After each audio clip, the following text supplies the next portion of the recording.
Corona काल में अपने संसदीय क्षेत्र से कथित तौर पर दिखाई नहीं देने पर नागरिकों ने सांसद केपी यादव के खिलाफ मोर्चा खोल दिया है। इनके फोटो के साथ गुमशुदा की तलाश लिखे पोस्टर सोशल मीडिया पर वायरल किए जा रहे हैं। गुना विधायक गोपीलाल जाटव के संबंध में भी इसी तरह के पोस्टर वायरल हो रहे हैं। केपी यादव ने पिछले लोकसभा चुनाव में ज्योतिरादित्य सिंधिया को हराया था। बाद में सिंधिया भाजपा में आ गए थे और राज्यसभा सदस्य बने हैं।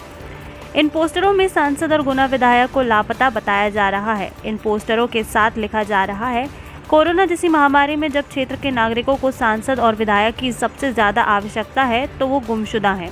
उन्हें क्षेत्र में व्यवस्थाओं को देखना चाहिए। ऐसे संकट में लोग परेशान हैं, अस्पताल की हालत ठीक नहीं है, इलाज के लिए भटकना पड़ रहा है। ऐसे वक्त में भी सांसद और विधायक गायब हैं। एक यूज़र ने सोशल मीडिया पर इनका पोस्टर लगाकर लिखा है, गुमशुदा की तलाश, सांसद गुना, शिवपुरी लोकसभा क्षेत्र। क्षेत्रीय सांसद होने के नाते क्या कोरोना काल में इन्होंने कोई राहत कार्य किए हैं?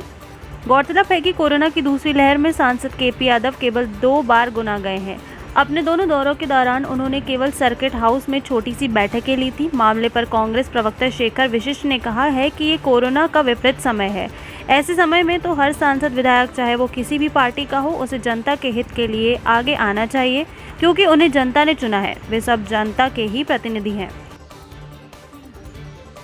हमेशा अपने बयानों को लेकर चर्चा में बने रहने वाले बिहार की जन आधार पार्टी के राष्ट्रीय अध्यक्ष और पूर्व सांसद पप्पू यादव को अब अपने ही कामों की वजह से बड़ी मुसीबत का सामना करना पड़ा है।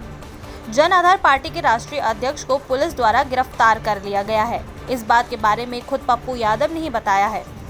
आपको बता दें कि पप्पू यादव ने खुद ट्वीट करके बताया है कि मुझे गिरफ्तार कर लिया गया है और पटना के गांधी मैदान थाने में ले आया गया है। उन्होंने लिखा कि कोरोना काल में जिंदगियां बचाने के लिए अपनी जान हथेली पर रख जूझना अपराध है, तो हाँ, मैं अपराधी हूँ। पीएम साहब, सीएम साहब, दे दो फांसी या भेज दो जेल। झुकूंगा नहीं, रुकूंगा नहीं, लोगों को बचाऊंगा, बेईमानों को बेनकाब करता रहूंगा। आपको बता दें कि पप्पू यादव को लॉकडाउन उल्लंघन के मामले में गिरफ्तार किया गया है। कांग्रेस हाईकमान पार्टी को मौजूदा गहरे राजनीतिक संकट के दौरे से उबारने के लिए नए अध्यक्ष का चुनाव कराने पर गंभीर है, मगर पार्टी के दिग्गज नेता दिग्विजय सिंह का मानना है कि कांग्रेस अध्यक्ष का चुनाव कराने की कोई जरूरत नहीं है। गांधी परिवार को ही पार्टी के नेतृत्व के बारे में फैसला करना चाहिए। कांग्रेस की शीर्ष नीति निर्धारण इकाई कार्य समिति की बैठक के दौरान दिग्विजय सिंह ने ये भी कहा कि राष्ट्रीय स्तर पर राहुल गांधी ही प्रधानमंत्री नरेंद्र मोदी के मुकाबले विपक्ष का विकल्प हैं। कांग्रेस में असंतुष्ट नेताओं के समूह G23 की पार्टी की मौजूदा स्थिति को लेकर बढ़ते दबाव और बंगाल में ममता बनर्जी की बड़ी जीत के बाद उन्हें राष्ट्रीय स्तर पर विपक्ष का चेहरा बनाने की शुरू हुई सुबुगाहट के मद्देनजर दिग्विजय सिंह की ये टिप्पणी भविष्य में कांग्रेस की अंदरूनी राजनीति के दांवपेच की ओर इशारा करती है। खास बात यह है कि मध्य प्रदेश के पूर्व मुख्यमंत्री ने ये बात मीडिया की सुर्खियों के लिए नहीं, बल्कि कांग्रेस कार्य समिति की बैठक में कही, जहां पार्टी के तमाम दिग्गज नेता मौजूद थे। विश्वस्त सूत्रों के अनुसार अध्यक्ष का चुनाव टालने को लेकर बैठक में हुई चर्चा के दौरान दिग्विजय सिंह ने 1969 में कांग्रेस के हुए विभाजन के बाद इंदिरा गांधी के पार्टी को आगे बढ़ाने के संदर्भ का जिक्र कर कहा कि पार्टी आपकी है, इसलिए चुनाव कराने की जरूरत नहीं, बल्कि सोनिया गांधी, राहुल गांधी और प्रियंका गांधी वाड्रा को इस बारे में कोई फैसला करना चाहिए और तीनों मिलकर जो तय कर देंगे पार्टी उसको मानेगी। कांग्रेस के एक नेता ने ऐसा काम किया है जिसे सुनकर पूर्व मुख्यमंत्री और मध्य प्रदेश कांग्रेस के मौजूदा अध्यक्ष कमलनाथ जरूर शर्मसार होंगे। शर्मसार इसलिए होंगे क्योंकि कमलनाथ लगातार मुख्यमंत्री शिवराज सिंह चौहान और बीजेपी नेताओं को कोरोना में कैसे किया जाना चाहिए इसकी हिदायत देते रहते हैं। उनकी कमियों पर तुरंत ट्वीट भी करते हैं। पर अब कांग्रेस के एक नेता ने ही कोरोना वायरस पे सारे नियमों की सरेआम धज्जियां उड़ा दी हैं। इंदौर से पार्षद राजेश चौहान, जिन्होंने इंदौर की कॉलोनी में लोगों को इकट्ठा करने में कोई कसर नहीं छोड़ी। लोग इकट्ठा हुए और उससे भी ज़्यादा चौंकाने वाली बात ये थी कि वो सोशल डिस्टेंसिंग का कोई पालन भी नहीं कर रहे थे। ये कॉलोनी थी दामोदर नगर कॉलोनी, जहां पर पार्षद राजेश चौहान ने कई लोगों को इकट्ठा किया। राशन के अनाज की आस में लोग कार्ड बनवाने पहुंचे गए और लाइन में खचाखच भर के खड़े भी हो गए। ना किसी ने सोशल डिस्टेंसिंग की चिंता की, ना किसी को कोरोना वायरस की चिंता रही। फिक्र थी तो सिर्फ एक कार्ड बन जाए ताकि अनाज समय पर मिल सके। और इसी परिस्थिति का फायदा शायद उठाते हुए पार्षद ने लोगों को जमा करने में कोई कसर नहीं छोड़ी। सुनिए लोगों ने क्या कहा, जिनकी मजबूरी है कि कोरोना से ज्यादा उन्हें अनाज की फिक्र करनी है। पार्षद कौन है आपके यहाँ के? कौन सी पार्टी से हैं ये? बीजेपी से। तो इनके द्वारा ये आपको लाइन में क्यों लगाया गया? कार्ड बनवाना है। आपको पता है ना कोरोना काल चल रहा है, लॉकडाउन लगा हुआ है, फिर भी आप लाइन में लगे हुए हैं, कोई सोशल डिस्टेंस मेंटेन नहीं कर रहे हैं। अनाज जरूरी है जिंदा रहने के लिए। अच्छा, मतलब आपको अगर कोरोना हो जाए तो कोई दिक्कत नहीं है? वो तो हो ही रहा है ना, हो ही रहा है, बाकी यूं भी मर रहे हैं और यूं भी मरना पड़ेगा। अच्छा, अनाज तो चाहिए ना, अनाज के लिए फिर क्या करेंगे। अच्छा, ठीक है। अब क्या पार्षद महोदय ये बता सकते हैं कि अगर इस लंबी कतारों की वजह से कोरोना फैलता है या कुछ लोग संक्रमित होते हैं तो इसका जिम्मेदार कौन होगा? ग्वालियर चंबल अंचल के सबसे बड़े जय आरोग्य अस्पताल समूह में कुछ दिन पहले डॉक्टर्स ने आंदोलन की धमकी दी थी। उन्हें मना लिया गया तो अब नर्सेज एसोसिएशन आपदा में अवसर तलाशने लगी है। एसोसिएशन ने गजराजा मेडिकल कॉलेज के अधिष्ठाता डॉक्टर समीर गुप्ता को एक ज्ञापन सौंपकर मांग की है कि अस्पताल के लिए घोषित रिक्तियों पर भर्ती की जाए। गौरतलब है कि जय आरोग्य अस्पताल सहित जिला अस्पताल में सिर्फ 280 नर्स पदस्थ हैं, जबकि कोरोना संक्रमण काल में मरीजों की संख्या बेतहाशा बढ़ गई है, लिहाजा नर्सेज पर काम का बोझ भी बढ़ गया है। नर्सेज एसोसिएशन ने बताया कि वो लंबे अरसे से नर्सों की नई भर्ती की मांग कर रही हैं। प्रशासन उनकी परेशानियों पर ध्यान नहीं दे रहा है, इसलिए वो आंदोलन की राह पर जाने को मजबूर हैं। आज हमने डी साहब को अभी ज्ञापन दिया है, क्योंकि हम जब कोरोना 1.5 साल हो गया है इस कोरोना को चलते चलते, उससे पहले भी हमारे मेडिकल कॉलेज DRMC ग्वालियर और JS में नर्सों की भारी कमी थी। और आप लोगों को भी पता है कि हम लोग हमेशा नर्सों की भर्ती की मांग करते रहे हैं। पर कोरोना काल में हैट्रिक है कि 220 नर्सें 1.5 साल से मांग कर रही हैं कि नर्सों की भर्ती की जाए। भर्ती करने के अलावा वार्ड पे वार्ड खोले जा रहे हैं। आपको पता है SDU खोले गया, पूरा देश कोरोना हो गया है। नर्सें काम करते करते अपने आप को थका महसूस कर रही। हमारी 25 से 30 नर्सें कोरोना पॉजिटिव हो चुकी हैं, उनके घर वाले पॉजिटिव हो चुके हैं, लेकिन यहाँ पे नर्सों की भर्ती नहीं की जा रही।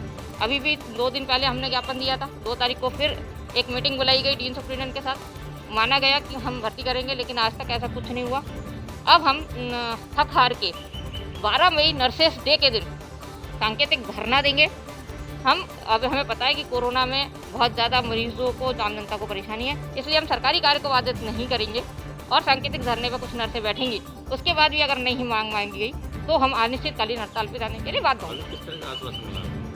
उन्होंने कहा है कि मैं आज ही बात करता हूँ ऊपर, और जैसा भी होता है अपन उसको तत्काल भर्ती करने के लिए लिखते हैं। रेखा परमार, प्रदेश अध्यक्ष नर्सेस एसो मध्य प्रदेश। इंदौर में कोरोना से ठीक होने के बाद ब्लैक फंगस के मामले सामने आ रहे हैं। ये इतना घातक है कि बैंक कर्मी संक्रमण से रिकवर हो रहा था, उसी दौरान फंगस की चपेट में आ गया। 5 दिन में ही एक आंख की रोशनी चली गई और दूसरी आंख पर खतरा मंडराने लगा है। पिछले साल भी इस तरह के इक्का दुक्का केस आते थे, लेकिन अब ये संख्या बढ़ गई है। इंदौर में अब हर रोज 4 से 5 केस ऐसे सामने आ रहे हैं। अभी इस पर ज्यादा स्टडी नहीं हुई है। शहर के मालवा मिल क्षेत्र में रहने वाले देवेंद्र बेथड़ा पंजाब नेशनल बैंक में चतुर्थ श्रेणी कर्मचारी कार्य करते हैं। 23 अप्रैल को देवेंद्र ने RT-PCR टेस्ट कराया था। इसमें उनकी कोविड रिपोर्ट पॉजिटिव आई। घर पर ही दवा और ऑक्सीजन उन्हें दी जा रही थी। वो धीरे धीरे ठीक होने लगे थे कि वहीं अचानक 3 मई को देवेंद्र के सिर में अचानक दर्द होने लगा। दर्द के कारण परिजन एक निजी अस्पताल में दिखाने ले गए, जहां मई को एक डॉक्टरों ने उन्हें ऑर्बिट MRI कराने की सलाह दी। इस टेस्ट से ब्रेन और आंख नाक सभी इन्फेक्शन का पता चलता है। परिजनों सागर गोगड़े द्वारा जब ये टेस्ट करवाया गया तो ब्रेन बिल्कुल नॉर्मल था, आंखों में कुछ इन्फेक्शन था। डॉक्टरों ने सलाह दी कि नाक में इन्फेक्शन के लिए CT स्कैन भी कराना होगा, जहां CT स्कैन में ये दिखाई दिया कि नाक में ब्लैक फंगस दिखाई दे रहा है। इन 5 दिनों में एक आंख की रोशनी चली गई और दूसरी पर संक्रमण का खतरा अब बढ़ गया है। मध्य प्रदेश में कोरोना जिस तेजी से फैल रहा है, उसके इर्द गिर्द राजनीति भी उतनी ही ज्यादा हो रही है। कांग्रेस और बीजेपी एक दूसरे पर आरोप प्रत्यारोप कर रहे हैं। तू डाल डाल मैं पात पात की तर्ज पर दोनों के बीच कोरोना काल में भी सियासत जारी है। अब गृह मंत्री नरोत्तम मिश्रा का एक बयान राजनीति का नया केंद्र बन गया है। नरोत्तम मिश्रा ने सही कहा या गलत कहा, इसका फैसला आप खुद कीजिए और सुनिए नरोत्तम मिश्रा ने क्या कहा। तो आप लोगों के प्रदेशों में सबसे ज्यादा फैली है महाराष्ट्र, छत्तीसगढ़, राजस्थान और पंजाब में। इसकी भयावहता सबसे ज्यादा आपके प्रदेश में है और आपके प्रदेशों से ही दूसरे प्रदेशों में गई है। हमारे मध्य प्रदेश में इस बार सेकंड फेज महाराष्ट्र से आया था। कुछ उनके बारे में भी बोल दूं। अब किसी को दोष नहीं देते इसके लिए, क्योंकि ये वैश्विक महामारी है, लेकिन जिस तरह से आप मध्य प्रदेश सरकार पे सवाल उठाते हो, ट्वीट करते हो, अपनी क्लिपिंग बना के जारी करते हो, इसके बारे में अंतर्मुखी होकर सोचो तो अच्छा लगेगा। बकौल नरोत्तम मिश्रा, महाराष्ट्र की वजह से मध्य प्रदेश में कोरोना फैला है। आपको बता दें, महाराष्ट्र में महाविकास अघाड़ी पार्टी की सरकार है, जिसका एक हिस्सा कांग्रेस भी है, जिसके बाद कांग्रेस ने इसे सीधे सीधे अपने ऊपर ले लिया और आरोप लगाने शुरू कर दिए। कांग्रेस का पहला आरोप ये है कि पहली वेव के समय देश में नमस्ते ट्रंप आयोजित किया गया, जिसकी वजह से देश में कोरोना वायरस फैला।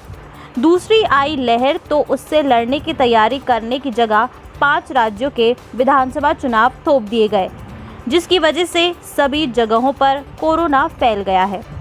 यही वजह है कि कांग्रेस इस मामले पर काफ़ी तीखे हमले कर रही है। कांग्रेस प्रवक्ता नरेंद्र सलूजा ने भी ट्वीट करते हुए ये तमाम सवाल उठाए हैं। अब देखना ये है कि इन आरोपों पर बीजेपी या खुद गृह मंत्री नरोत्तम मिश्रा क्या जवाब देते हैं।